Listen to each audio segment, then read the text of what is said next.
Bonne nouvelle pour la croissance en 2019. Là où le FMI, l'OCDE à la fin de l'année dernière prévoyaient un fort ralentissement, nous constatons de bons résultats sur le premier trimestre. En effet, l'économie américaine reste forte, car les ménages, les services, la consommation sont bien orientés. Ils sont dopés par un chômage qui reste à un niveau très bas, 3,8% seulement aux États-Unis, en dessous de la barre des 4%. Le premier trimestre a été publié, le PNB aux États-Unis est en hausse de 3,2%. L'année dernière, à la même époque, au premier trimestre 2018, nous n'avions que 3% de hausse. Alors qu'en Europe, les pays plus industriels sont touchés, comme l'Italie, l'Allemagne, qui d'ailleurs révise sa croissance en 2019 à seulement plus 0,5%. C'est comme en Corée du Sud, ce sont des pays exposés au commerce mondial et aux craintes que nous avions sur le commerce mondial en début d'année compte tenu des négociations Chine-États-Unis. La Chine, justement, c'est une des très bonnes nouvelles de ce début d'année. La croissance est ressortie au premier trimestre à plus 6,4%. Les mesures de soutien de la Banque populaire de Chine ainsi que les mesures fiscales pour les consommateurs chinois fonctionnent. L'inflation. Sur le front des prix, de l'inflation, tout va bien. Environ 2% aux USA, c'est dans la cible fixée par la Fed. Malgré des hausses de salaire américaines élevées, 3,2% en rythme annuel, les gains de productivité sont remontés à plus 1,8% aux États-Unis, là encore en rythme annuel.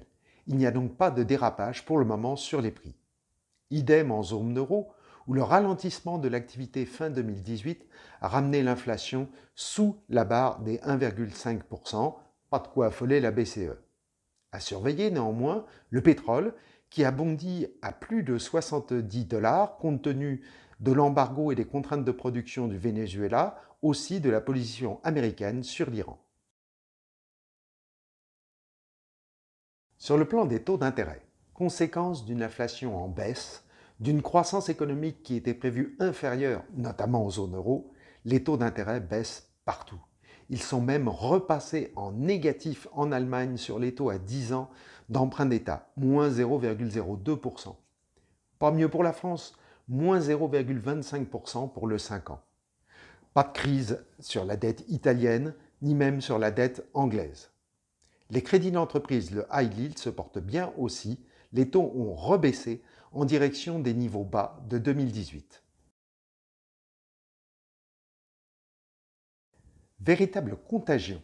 Après la Fed, les banques centrales ont toutes changé leur politique et sont repassées, nous pouvons dire, accommodantes en 2019. Plus de réduction d'achat d'obligations, plus de hausse de taux et maintenant des mesures pour favoriser le crédit bancaire. Des programmes de TLTRO sont envisagés par la BCE.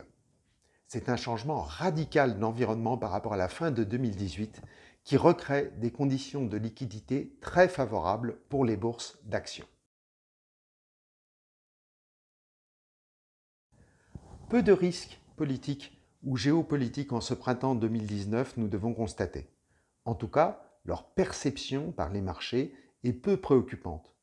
L'once d'or ne bouge presque pas, sous 1300 $. Pourtant, le Brexit n'est toujours pas résolu, repoussé à octobre, les élections européennes approchent surtout, la situation en Libye dégénère, il y a eu des attentats meurtriers au Sri Lanka, mais les marchés semblent y rester insensibles.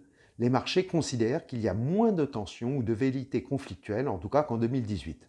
Le président nord-coréen est même reçu en grande pompe par Vladimir Poutine. Nos principaux indicateurs techniques montrent un net recul de la volatilité et des tensions sur les marchés depuis janvier. Le VIX retrouve des niveaux entre 12 et 13%, ce qui est très bas. Idem sur les volatilités des marchés européens avec le VSTOXX. Techniquement, la hausse des indices de plus de 15% depuis le mois de janvier est impressionnante.